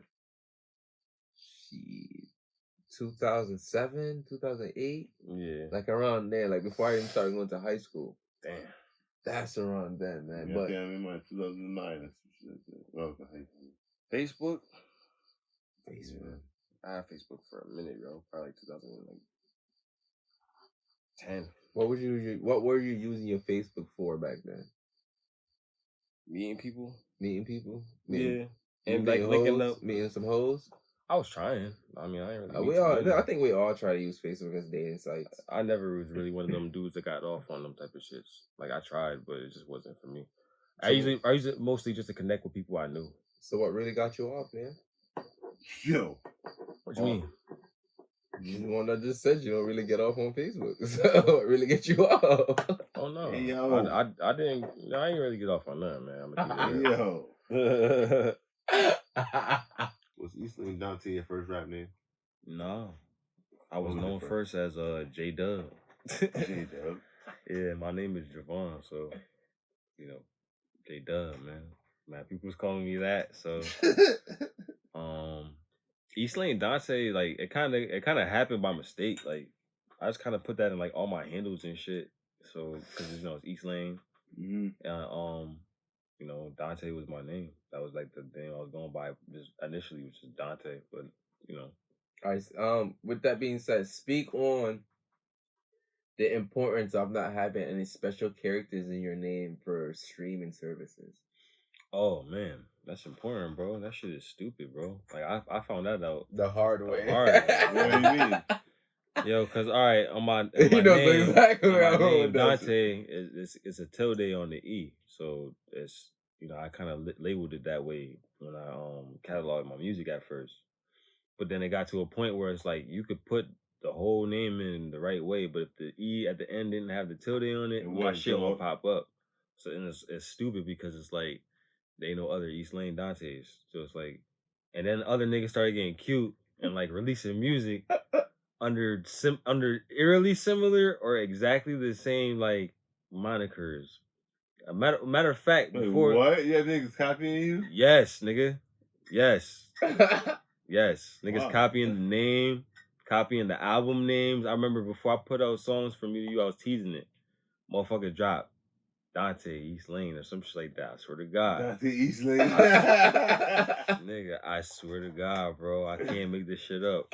I'm looking at this shit. It's songs from me to you. And it's a track list. It's not what I had because I didn't put out the track list or nothing, but nigga just put out his best effort at whatever the song is gonna be. Alright? Donte East or EastLane. It was Donte East. I think it was some weird shit, bro. It was like when J. Cole had J. Clone. Yo, for real, it was some weird clone shit, bro. 22 Savage. 22 Savage. But it happened. But it happened multiple times. It happened before that album came out, and it happened. Was it the same nigga? No, it was different niggas. What do you feel like that says about you, though? I felt like when I hit that point, like when that happened, I was mad as fuck initially, but then like it just made me like, damn, yo, maybe I'm doing something right.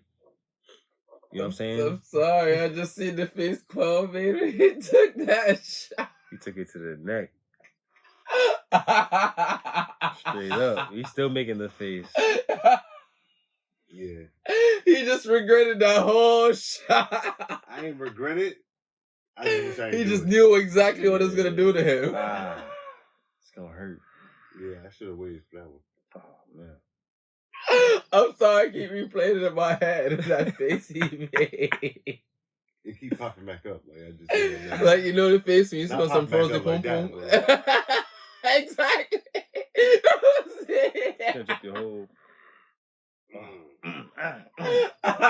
It's one of those make you rethink everything.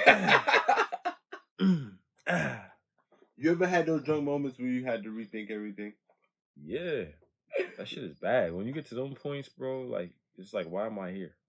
What's the drunkest experience you remember having? I was getting to that next. Yo. My nigga Holden, he used to live in West Hartford. He used to throw these razors at his crib. Like, it used to be times where parents would dip. Niggas throw razors. Was he white? Huh? Was he white? No. He's African. Oh, shit. My nigga Holden, his last name Uganda. Oh, fuck. I'm gonna put him out there like that. That's my guy. Shout out to Holden, man. Hey, shout out to you. You know was he Holden? I mean, probably. Feel me? Low key, he was telling me he was part of like some African loyalty and royalty in his country. Yo, that's how it be, yo. Mm-hmm. These niggas be royalty. Like, nigga, bring me some of that money over here. Yeah. You believed it though. His house was big as fuck. Nah, facts. Nah, on some real shit. Like his house over here was big as fuck. Facts. Yeah, if we make it, I be believing when it comes to some people, nigga, they really be royalty. Facts, But he used to throw razors at his crib. One year, our birthdays are like day apart. His birthday is the 9th. Like I know like 5 people who birthday on the 9th, but his birthday was the 9th, so we used to always like kind of celebrate our shits together. And this one year, his parents left, and I got fucking sauce, bro. I don't know how I was this sauce, nigga. I was to the point where like You ever been driving and you like, bro, I should not be driving right now. Yes, but then I still drive. What are you talking about? I'm very responsible in that type of sense, so I don't. Bitch ass nigga. So I either don't get that drunk or I just don't drive. I gotta get home. Nigga, I don't remember how I got anybody home that night. Nigga, but they got home. They got home safe. I got home safe. Cause you're a real nigga. Yeah. Yeah. Sure. Only real niggas do that. For sure. Mm-hmm. Yeah. For sure. I knew myself enough to know. I was like, I'm never getting this bad again ever. Like, this is dangerous. And then he got bad like that again a couple months later. I wasn't driving though. I wasn't driving. He was a pedestrian. The lesson was learned. I was a civilian that time. I had to get taken care of, man. I was slumped on my birthday later on. You know what I'm saying? Very badly. How do you feel about babysitting your friends when they get too sloppy drunk? You gotta do it. I don't like to. You're doing it? Yeah. If your friend get too drunk, y'all go out there if we it? out somewhere, yeah, you got to. You gotta hold them down. It's fucked up. I'm gonna cuss them out later. Like, nigga, what the fuck are you doing getting this bent? But like, yeah, you gotta hold them down. I'm bringing them back to the car so they can sleep. Yeah. That's probably like going back inside. Exactly. Any stationary Sleep it off, area. bro. Sleep it off, bro. Any stationary area. You gotta make sure you set up camp. Yes. You gotta make sure you get them an appropriate campsite first. And then you gonna have your fun. To me, we're at the age right now, nigga. If you don't know how to hold your own liquor and your own drinking pace, don't drink. That's true. Don't drink. You gotta respect the liquor, man. Yeah, and know how that shit affects you, my nigga. Don't be that bitch ass nigga. You gotta be babysit because you're throwing up everywhere. Slurring all over your fucking words. Drink responsibly, everybody. Just facts. Drink smart. Drink smart. Drink smart. You ain't gotta impress nobody. Just have a good time. Unless that badass bitch that you really wanted to fuck for years. Yeah, I approve. In the club with her nigga. And you can't get enough. So now you gotta get sloppy drunk. Nah. So now they fuck everybody night. You're only gonna get sloppy drunk when you know you're gonna get the pum pum on a chance where you'll never ever get the pum pum again. Now you can't get drunk then. You can't get sloppy drunk then. Yes, because I'm giving you some great ass drunk dick. You gonna want to give me some pum pum again. Not a mercy. I'm not one of them. I don't fuck girls just to fuck them once. I don't know. I'm not one of them drunk. Unless your pum pum was bad in the results. If I get drunk, I'm falling asleep. Damn. I'm out. So you better catch this shit while it's there. All right, shit. Confession. Yeah, you got catch it off 15, the iron. You confession, right? I've actually been drunk to the point I actually fell asleep inside good pum pum. Wow. It almost happened to me one time. How? So I believe you. Bro, I was late. It was like 3:00 in the morning. Did you wake up out of sleep to get into the pum pum? No, when I woke up, she was gone. Oh damn, that was bad. I didn't have no complaints. She let herself out. Any woman who know how to let herself out at the appropriate time is a keeper. I'm just gonna go. She probably waited for a little bit. You know, she probably waited for a little bit, appreciated what she got. Rocked you to sleep. Make sure I was sound asleep. Yeah. Slid on out of there. Rub my head a little bit. Make sure the covers is over me. Probably kiss me on the forehead. Right. Look at him sleeping so soundly. He deserved that sleep. He tired. He had a long day. Get out of here. And then she locked the door behind her. That's key.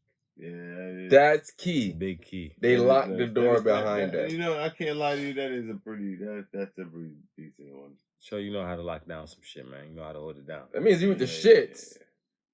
That means you with the shit. And I can fell asleep. It's alright. Matter of fact, that means I can actually treat you to breakfast or lunch. That's what you deserve. You deserve a little extra pat on the back for that one. And some brownie points. Mm-hmm. Well, did you ask any questions? Yeah, nigga, I was asking questions. I don't know. I've been drunk as shit this whole time. I was about to say. Yeah, the one thing I love about this job, I get to drink while working. It's lit. Like, how many other people can say that about their job, my nigga? I get to drink while working. Like, if I'm not drinking while working, I'm not working. Like, literally, if I'm not drunk while I'm working, I'm not really working. How can I be weed and whiskey without the whiskey, bro? Good question. I can't be. If you invite me somewhere, just know I'm bringing my full personality. It's funny, I actually came up with, like, I got a question, man.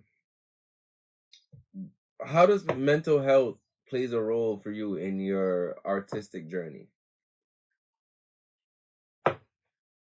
Damn. That's heavy.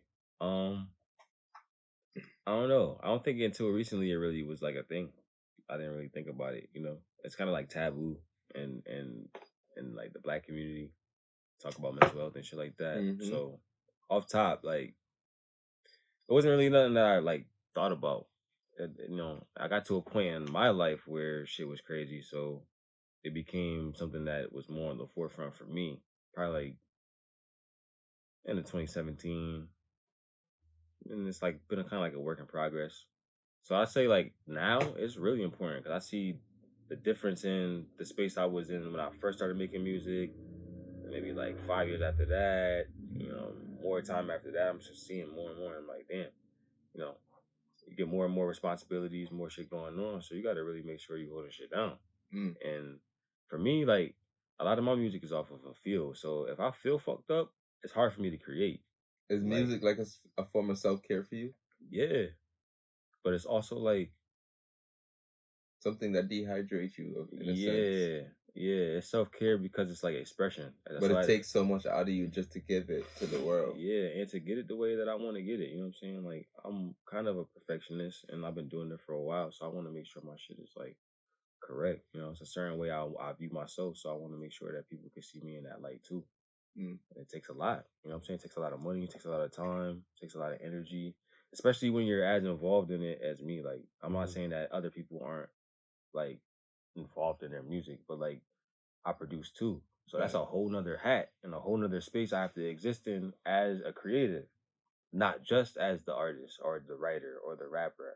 You know what I'm saying? And you start adding other shit. Now I engineer too. So now you got to get into that as a bag of something I'm doing. And that shit takes a lot, bro. A lot of this shit is a lot. And I'm not a master. And it takes a lot. And then just learning alone. Just learning. And like I said, I'm not a master by any stretch of the word. So a lot of this shit I'm still learning. You know? How important is investing into yourself? That's exponentially important, bro. You can't do any of this entrepreneurial shit. Any of it. I don't give a fuck what it is.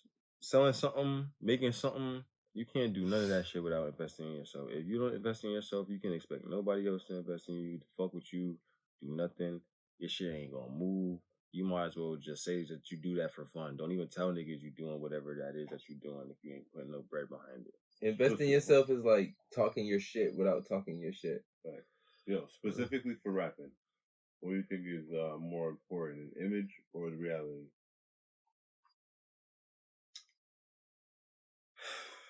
For me, it's the reality. I don't know. I'll just say the truth.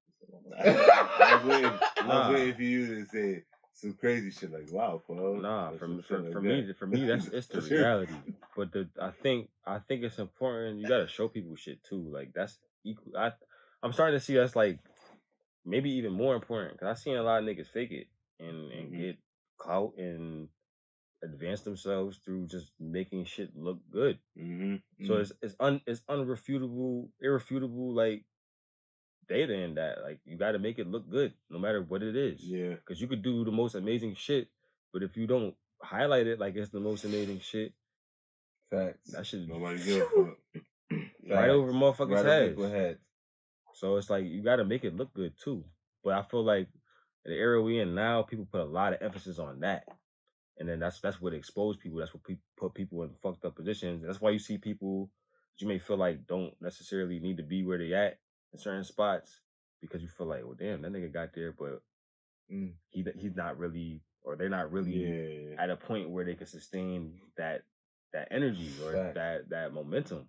And it's no like, you know, it just is what it is. You have to be ready for that shit. And it's a reason why people say it take time for you to get to the top because if you get up there quick, you're not ready for it. Yeah, you can't. You got it's steps and shit you gotta have in place. Yeah, you gotta have shit in place to handle that shit because if you can't, it's sink or swim. You know what I'm saying? And most people only get one shot. Are you ready for the top at this point in your life? I'm ready, man. I feel like I've done a lot of shit. I've been through the ringer. I proved a lot of shit to myself, and maybe I ain't proved it enough to other people, but I proved it to myself. Like I know good and well what I'm capable of. And all I need is a shot, man. All I need is a chance to be that individual in this space and exist in that way.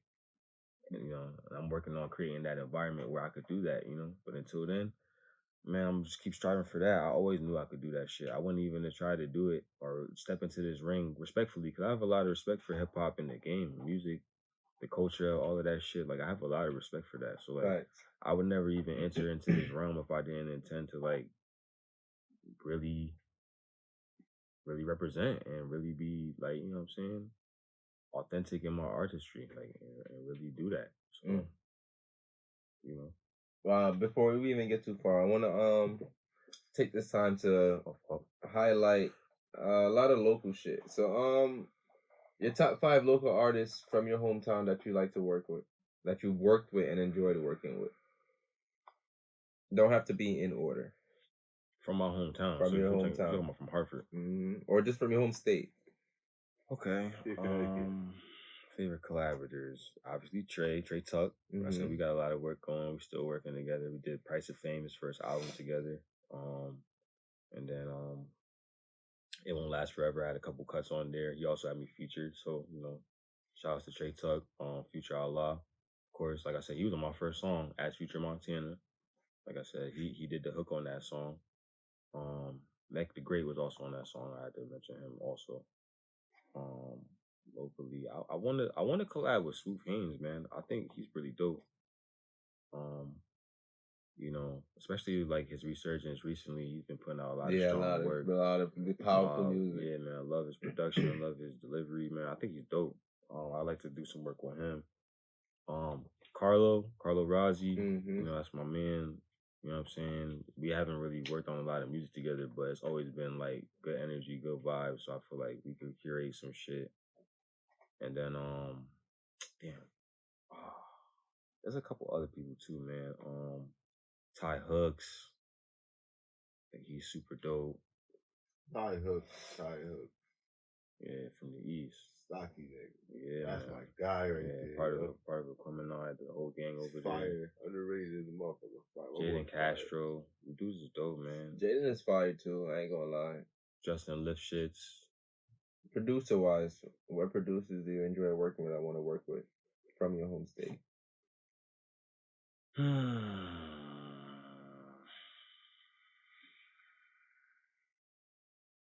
That's an interesting question, man.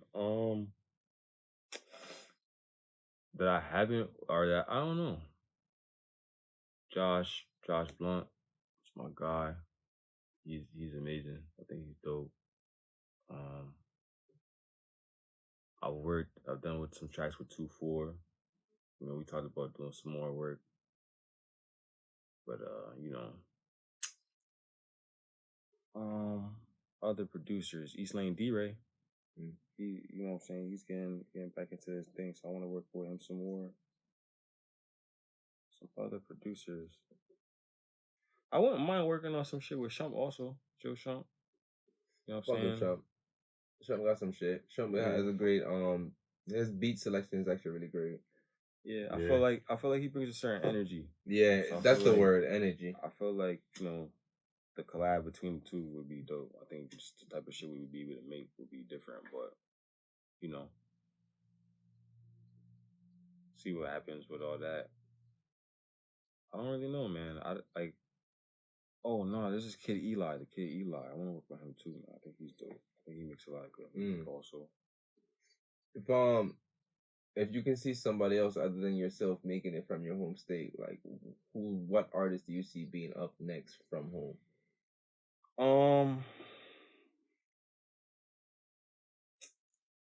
Honestly, man, I might sound a little biased, bro, but I feel like it's a biased question. Hey, I feel like Future Allah.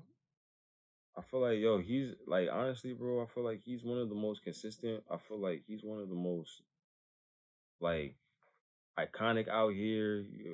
Like behind the Yank movement, yanking. But they couldn't hold the cough back. You know what I'm saying? Yanking. Like all that, the whole dance culture of that out here. Fact. He paid his as a staple on that shit for sure. And you know what I'm saying? Even back, you got that shit dated, bro. Niggas was at the New Britain talent show doing that shit on camera. Way back. You know what I'm saying? When LP was still alive, man. So it was a minute ago, you feel me? So it was just on some shit like, I feel like he's one of the artists that I feel like, need to get his flowers, and I feel like he just put in a lot of the work and got the connections, you do the shows, man. Gotta give it up. Gotta give it up. We like to give flowers when flowers are needed, and before people even pass as well too. Who was the first person to believe in you besides yourself? Like musically? Mm-hmm. My cousins. Cause like I said, when they found out I could play the piano, I was playing like Mozart and shit. Like 13. Beethoven. They was like, nigga, what? Niggas playing Mozart and Beethoven at 13? Bro, I'm telling you.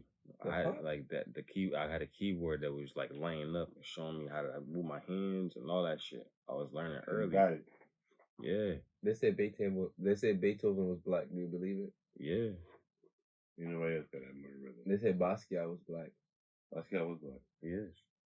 Yeah, it's documented, bro. All right. Yeah. I like black people who do great things. Don't we all? I mean, every black person who do something great already changed the world. Did you know the monkey wrench is named the monkey wrench because it was invented by a black man?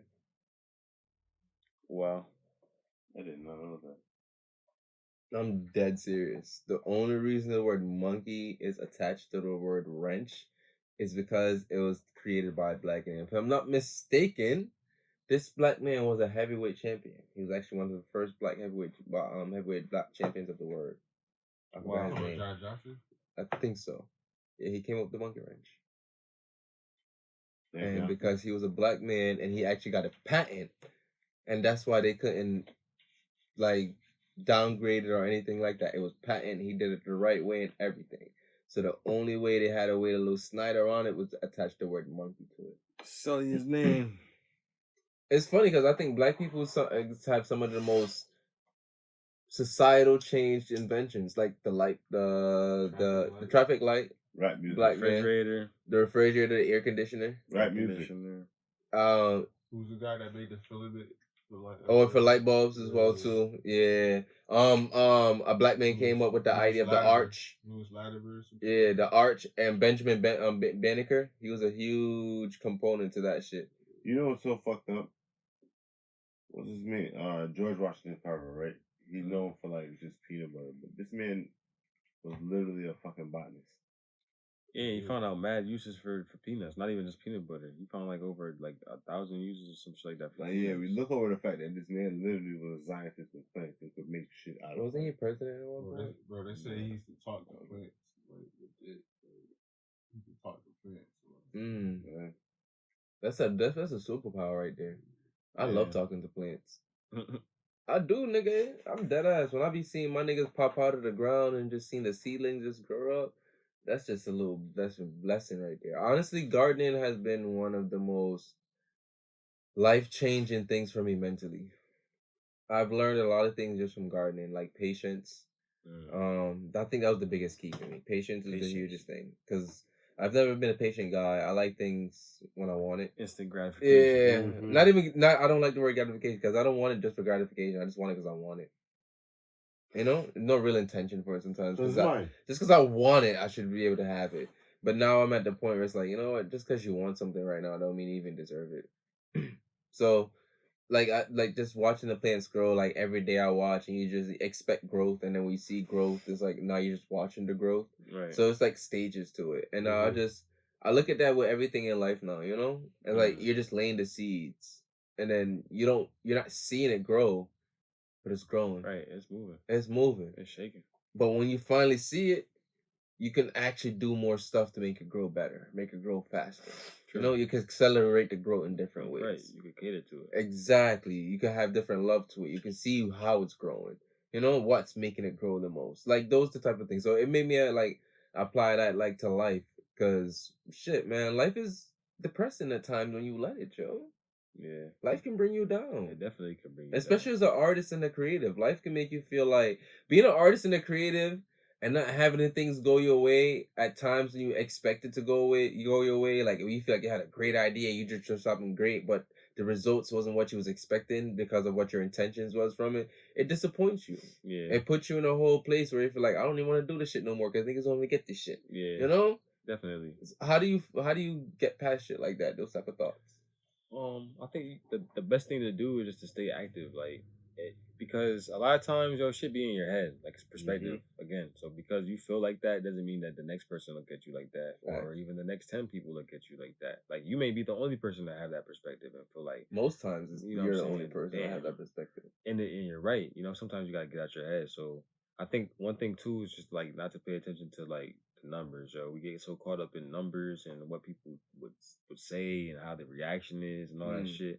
I think we got to get back to just the doing of stuff and having it be authentic and the fact that you just wanted to do it. Like, I think like, we can't get caught up in certain stuff like that. It's important. You gotta think about the numbers and shit too. You gotta figure out what's gonna work and drive your shit to go to the next level. But I think just being in it and continuing through it, because that's what I do, man. Like, I get frustrated a lot. Me too. I really do. But that's because we're always thinking of the next, the next thing. Always. And you feel like the next thing is the next thing. Right, and where you want to be. Facts. And that may be like a lot of steps away from where you're at. And there's nothing wrong with that. You know what I'm saying? That's part of the journey of growing. You got to see yourself somewhere first anyway. Yeah. You got to grow and become. So, you got to just keep forward, man. Like, don't give up. If it's something you really love, something you really care about, something you really want to do, like, you got to just keep going. Like, just no matter what, pick yourself up and just go at it. Don't stop. Ooh, that was making me feel really, really good right now. You feel great now? Hell yeah. Which one? You trying to get some shenanigans? No. Oh, no. Why? Well, hey, listen. We're here. We're here? We're here. We're here? What you trying to say? We are here. Get into the shits? We're here. Get into the shits? Do you believe in threesomes? Would you have a threesome? What? If you haven't already. Would I have one? Yeah. Yes. That's not a fair question to ask a man. I don't believe so. I feel like not every man wants a threesome. There's stipulations. All right, let me ask you a better question then. That's all right. bullshit. As a man, do you think you can get a threesome? Like, if I tried? As the man you are, do you think you can get a threesome? Yeah, if I really wanted to, I feel like I could. Is that a better question? Is that a fairer question? I feel like I can make that might be a better. That was a better. Because not everybody can get a threesome. Yeah, not everybody can get one. Everybody probably want one, but not everybody can even handle that. Exactly, that too. Facts. That too. Facts. That's a strong feat.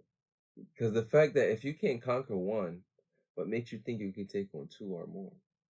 And like I said, two's about to one number, so. Oh, wow. I mean, when it comes to two women, I don't know. Set on tree. Boy. Yeah, man, set on tree. I mean, I wouldn't know what to do with three. I don't think I would. I think I'd be a little perplexed. What do you do? I would give my best effort. I would definitely give my best effort. Can we split this up into teams or something? Like, I want to just do this. Tag you in? That's what it is. It's a tag. It's a lot of mess right It's now. exactly. It's a tag in right there. Well, I can imagine three women. At some point, you like, it's only one of me, mommy. I can't do it. I already know that from foresight. I can see that going on, and I'm like, all right, what am I really supposed to do? Should it be crazy? Yeah, so that one I'd be like, but I mean, well, yeah, I gotta go. Sorry, yeah, I picked you two, right to the death. There's always something that the third reel can do. There's always something. I can think of one on top of my head right now. She can just get herself ready. Give her the gimbal. Fuck her right in the pussy. Oh god, that's all you can do. All right. So how do you determine which one it has to go? No, I have a better question because you asked that right there, man. Okay. Are you picky when it comes to your woman? In preference wise, physically, overall. Yeah, I say I'm selective. What attracts you in a woman? A lot of things. Physically, obviously, man. I mean, I'm a man, so ass, titties, all that, curves. Pretty feet. I don't even like feet, but pretty feet. They can't be too big. Nah. I don't like big feet on a woman. Nah. That's a turn off for me. La Cienega. Hey, yo. She got the step with I was just thinking that Flipper. The lemon pepper stepper. La Cienega. Yeah, if you got La Cienega, don't they? I'll come around this way. Captain of the swim team. Yeah. Ooh, Flipper. Flipper She go fucking 30 miles per hour in the fucking swim pool. Oh man. But you know, aside from the regular woman stuff, you know, a pretty smile. You know what I'm saying? I like That's eyes.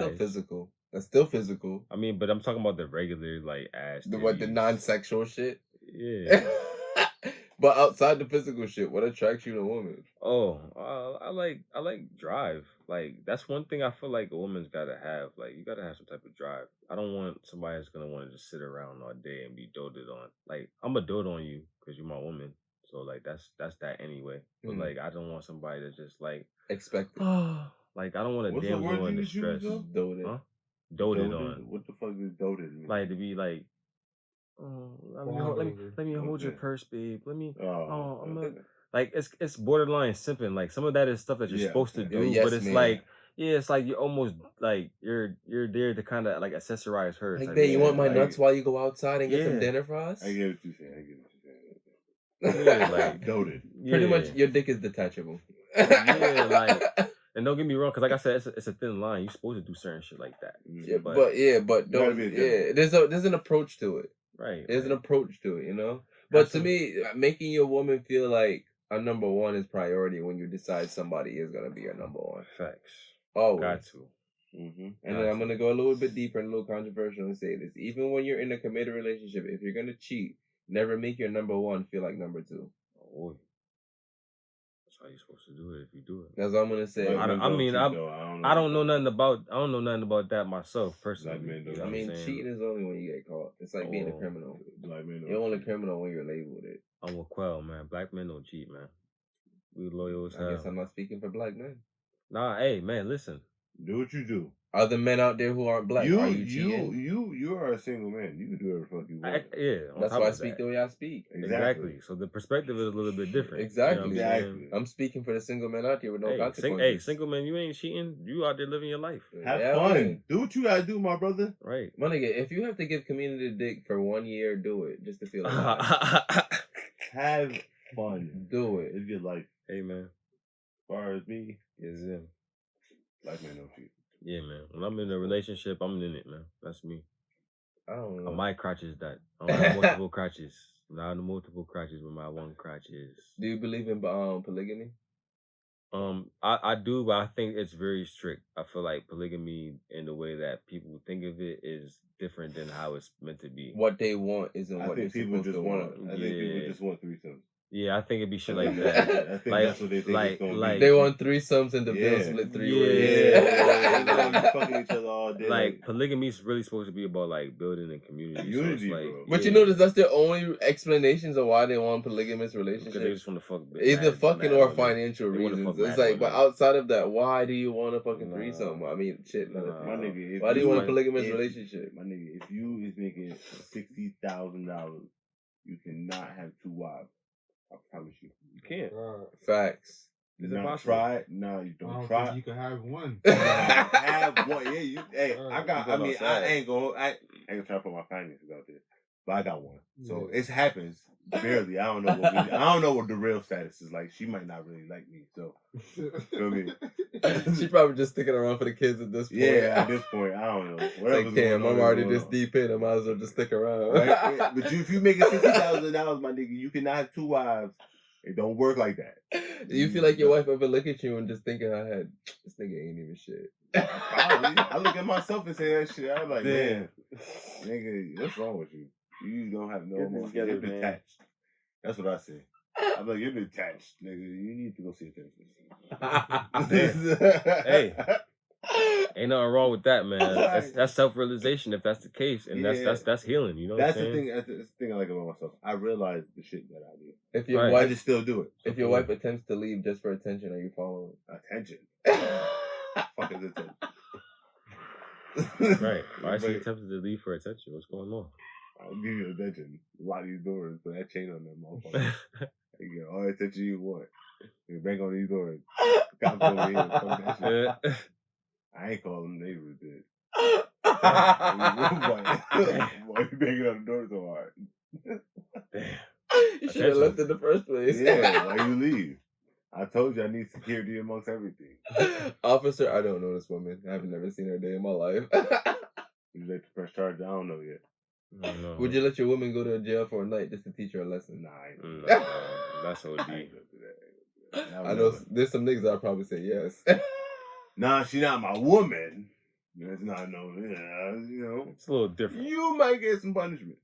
Bye. But my woman, Nah.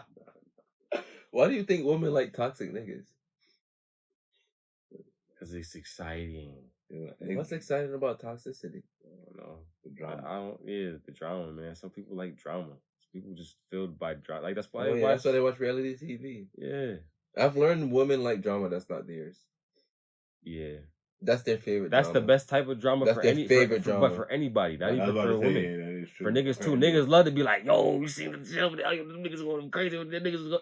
Man, like not for nothing. Like, you know what I'm saying? I do that shit too. You see a fight or something. Telling nigga stories. You feel me? Nigga, I love having a great story. Exactly. Sometimes I do things just to get the story. Other people's story, I'm saying. No, sometimes I do things in life just to be like, I have a good story, nigga. Yeah, but that's living out experiences. Yeah, and through yourself. Some niggas do that like through other people. Yeah, vicariously. Yeah. Why does that word sound weird to me? It sounds like sexual, but in a wrong way. You're living. She's living vicariously. That's what he was saying. That's what he's. She's living dangerously. Is what he was saying. Vicariously. Yeah, y'all living too big careers for me.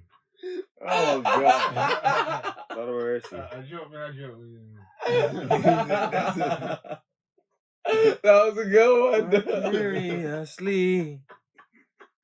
Too big careers for me. Niggas will never hear the song the same ever again. Vicarious, boy. I'm definitely going to sing that Vicarious, boy. She is living vicarious. Even if I whisper that shit to myself, nigga, I'm about to say that shit. The question, what does that even mean? This bitch is just living through somebody else. She's just living through it, man. She a vessel. She not even cheating. Yo, I think I love that saying now, yo. Low key. Vicariously. Yo, she living vicariously, yo. Every time I see a girl moving different, I'm like, nah, she just moving that vicariously. That's all. That's all. That's all. She living it out. Oh my God, man. Whatever Thank you for coming through, man. Qual, you have any more other closing questions? I think this was amazing, bro. Nah, this is absolutely dope, bro. This shit was fire, man. This is absolutely dope, my nigga. The vibe is exactly what I thought it would be. Hey, and then some. You know what I'm saying? I would let it come back. I ain't even yeah, smoke do that. The whiskey almost took me out. Exactly. Well, we could definitely smoke after this saying? even more. You know, Qual might have to smoke after this because he's been on bad daddy duties all fucking weekend. So you probably need like another split for now. You had extra daddy duties after this weekend. Extra daddy. So you probably need another split. Thank you for coming through, man. Thank you for making the time. Most importantly, tell them where they can find you before we can go. Hey, man, thank you for having me, man. You can find me on EastLane Donte on everything. Without the tilde on the E. Yeah, without the tilde on the E. EastLaneDonte. And like in case you don't know, the lane stands for love all, no envy. You know what I'm saying? Love all, no envy. We don't show no envious feelings, man. We love everybody. But if you want to envy me, it's okay. If you want to envy me, that's cool. Yeah, I'd rather you as a friend than an enemy. But I mean, if that's what it got. Honestly, I'd rather you envy me. Just do it from the distance. Yeah, don't be fucking shit up, man. I don't want no like enemies, but I don't really need no friends either. Right. So do whatever you want to do. I just want pum money and weed and whiskey. That's it. I'll be content with that. Like every other sadness would be balanced if I had all of those. I agree. I'm dead serious. Like I can compromise with everything else that made me sad. Because I can literally partake in one of those things to get over that sadness. Or to help. Exactly. At least to set the trajectory. Exactly. It's compromise. So those are my 4 things that I strive for in life. Right. And Jimmy the Cricket, you have anything else to say? I think he had enough. You turn it up. Peter, come after me. I'm about to murder this motherfucker. Oh, no. Fuck y'all, Peter. That nigga said he might have a cricket jacket by the end of the day. Die. Damn. cricket ring. He about to did that motherfucker. I know he ain't do nothing but be himself, but he gonna die today. Fuck that shit. About to make a cricket ring on that motherfucker, bro. Go follow us at We and Whiskey Podcast. Go to our website, weandwhiskeypodcast.com. But if now that you said that, my nigga, think about all the people who died just for being themselves. Yeah. This cricket gonna die. I don't like this nigga. And that is the tone for the ad. Hey, yo. This nigga said, fuck your son. We keeping it real, man. Somebody gotta die today. Hey, it sounded like when Dave Chappelle was blind and he finally found out that he was white. Oh, no. Oh, yeah. I left You my wife jungle for bunny being a jumping nigga on my lover. hood. Jungle bunny. You gotta get these niggers out of here. I love my black people. I love my black women. If I can get as many as you pregnant as possible, I would do it. Oh my God. And I would keep every one of you happy. And I would tell you guys about each other. You will all know about each other. And I'll be able to support it because I'm going to be famous soon. That's true. If you're willing to have my baby, we can have an audition. I'm going to be setting up tape for that. Reach out to my manager. Yo, that's and hard. with that being said, I That's hope hard. y'all had a great time because I did. For sure. I love y'all. Peace out. Got everybody pussy with permission. That was fun. Yeah, that was amazing. That whiskey had me in a Campbell clutch, though. Oh my God. That shit crept me.